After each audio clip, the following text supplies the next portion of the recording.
By nature, man is curious to know the unknown, to see the unseen.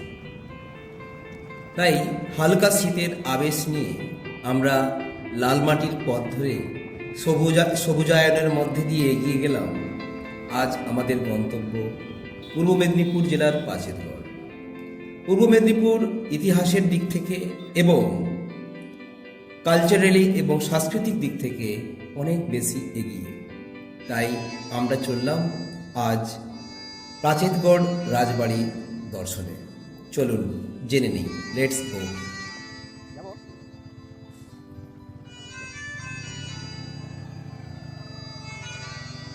সালটা 1679। ভারতবর্ষ জুড়ে মোঘল সাম্রাজ্যের আধিপত্য।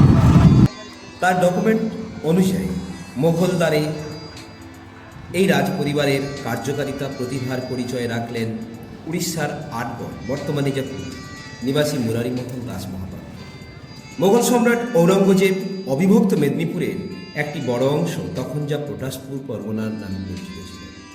সেই পটাশপুর পরগনার পরগনাদার হলেন মুরারিমোহন দাস মহাপাত্র। মুরারিবাবু পরগনাদার হয়ে এখানে এসে প্রথমে চৌধুরী উপাধি লাভ করেন। এই পথে এগোনোর সময় তিনি শুনলেন যে খাড় গ্রামের পাশেই রয়েছে একটি জঙ্গলের মধ্যে পরিত্যক্ত অবস্থায় একটি শিব মন্দির, যা সেই জঙ্গলের মধ্যে প্রবেশ করে ওই শিব মন্দিরটিকে শিব মন্দিরের কাছে পৌঁছন। ওই জায়গায় মন্দিরটি তার এত পছন্দ হয়, তিনি মন্দিরটি পুনঃসংস্কার করেন ও সেই মন্দির চত্বর পরিষ্কার করে জঙ্গল পরিষ্কার করিয়ে সেখানে নিজের বসতবাটি, প্রশাসনিক ভবন ও তার পরগনার শাসন দপ্তর এখানেই গড়ে তোলেন। কালক্রমে যা রাজবাড়ি শিব মন্দির তৈরি।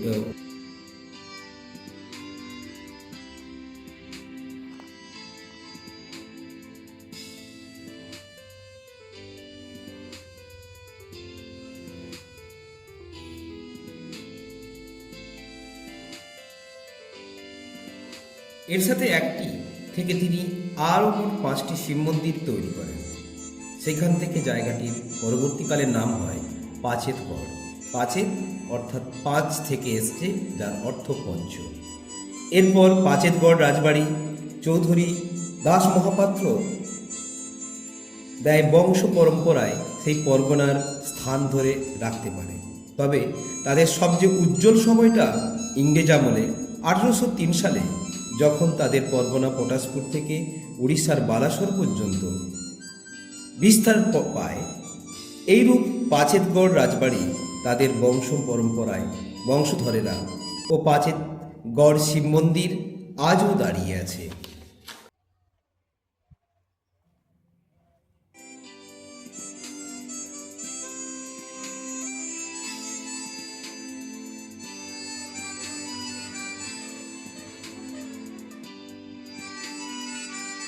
প্রায় 500 বছরের পুরনো পাঁচেতগড় রাজবাড়ির ইতিহাস আজও সগর্বে আমাদের সামনে দাঁড়িয়ে আছে।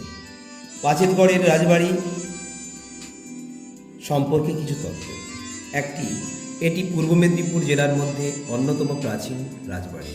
বর্তমানে এটির বয়স প্রায় 450 বছরের বেশি। সঙ্গীত, নাটক, সাহিত্য প্রভৃতি শিল্পকলার ক্ষেত্রে এই রাজবাড়ির অবদান বাংলা জুড়ে স্বীকৃত হয়েছে। রাজবাড়ির ইতিহাসে মোগল সম্রাট ঔরঙ্গজেবের থেকে ভারত বিখ্যাত সঙ্গীতজ্ঞ জটুভট্ট থেকে সুরকার একাধিক সাহিত্যকার জড়িয়ে আছেন এই রাজবাড়ির সঙ্গে। তার ইতিহাস আজও প্রবহমান। পর্যটকরা চাইলে রাজবাড়িতে যাত্রী নিবাসও করতে পারেন। রাজবাড়ির ভিতরে জমিদারি আয়োজনের ব্যবস্থা রয়েছে। রাজবাড়ির জলসাঘরের পর্যটকরা জমিদার বাড়ির নানা কাহিনী কথা শুনতে পান। অবশেষে যে কথা না বললেই নয়, তা হলো পাঁচেতগড় রাজবাড়ির রাস উৎসব। শ্রী চৈতন্যদেব যখন পটাশপুর হয়ে পুরী গিয়েছিলেন, তখন জমিদার বাড়ির সমস্ত সদস্যরা শৈব থেকে বৈষ্ণব ধর্মে দীক্ষিত হলেন। পরে জমিদার বাড়ির কুলদেবতা হিসেবে প্রতিষ্ঠিত হন কিশোর রায়জিউ, যাকে কেন্দ্র করে প্রতি বছর কার্তিক পূর্ণিমা থেকে শুরু হয় এই ঐতিহাসিক রাস উৎসব।